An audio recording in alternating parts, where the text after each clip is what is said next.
আসন্ন সংসদ নির্বাচনে বিজয়ী এমপিদের শপথ পড়াবেন কে? এই প্রশ্ন এখন ঘুরপাক খাচ্ছে জনমনে। সংবিধান অনুযায়ী আগের সংসদের স্পিকারেরই নতুন এমপিদের শপথ পাঠ করানোর কথা, কিন্তু অভ্যুত্থানের পর ২০২৪ সালের ২রা সেপ্টেম্বর পদত্যাগ করেন দ্বাদশ সংসদের স্পিকার শিরিন শারমিন চৌধুরী। আর ডেপুটি স্পিকার শামসুল হক টুকু বর্তমানে কারাগারে, তিনি এখনও পদত্যাগ করেননি। ৩ ফেব্রুয়ারি প্রকাশিত এক প্রতিবেদনে দৈনিক সমকাল জানায়, ত্রয়োদশ জাতীয় সংসদ নির্বাচনে বিজয়ী সদস্যদের শপথ পড়াতে উপযুক্ত একজন ব্যক্তি খুঁজছে সংসদ সচিবালয়। তবে সংবিধানের ৭৪ অনুচ্ছেদের ৬ উপধারা অনুযায়ী নতুন স্পিকার কার্যভার গ্রহণ না করা পর্যন্ত আগের সংসদের স্পিকার বা ডেপুটি স্পিকার নিজ পদে বহাল আছেন বলে গণ্য হবেন।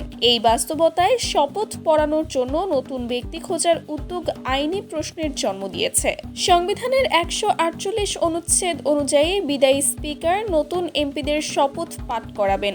একই অনুচ্ছেদের ২য় অংশে বলা হয়েছে, স্পিকারের মনোনীত কোনো ব্যক্তির কাছেও এমপিরা শপথ নিতে পারবেন। আর ১৪৮ ২ ক অনুচ্ছেদ অনুযায়ী গ্যাজেট প্রকাশের ৩ দিনের মধ্যে যদি স্পিকার বা তার মনোনীত ব্যক্তি শপথ না পড়ান, তাহলে পরবর্তী ৩ দিনের মধ্যে প্রধান নির্বাচন কমিশনার এএমএম নাসির উদ্দিন এই শপথ পাঠ করাবেন। এবার সংসদ নির্বাচনের সঙ্গে গণভোটও অনুষ্ঠিত হচ্ছে। গণভোটে হ্যাঁ ভোট জয়ী হলে গঠন করতে হবে সংবিধান সংস্কার পরিষদ। সেক্ষেত্রে এমপিদের আলাদাভাবে শপথ নিতে হবে। সংস্কার পরিষদের সদস্যরা কিভাবে শপথ নেবেন এ বিষয়ে প্রধান উপদেষ্টার বিশেষ সহকারী আলী রিয়াজ বলেন, যিনি সংসদ সদস্যদের শপথ পড়াবেন তিনি সংবিধান সংস্কার পরিষদের সদস্যদেরও শপথ পাঠ করাবেন। জুলাই সনদ বাস্তবায়নের আদেশের তফসিল ১-এ বিষয়টি উল্লেখ আছে।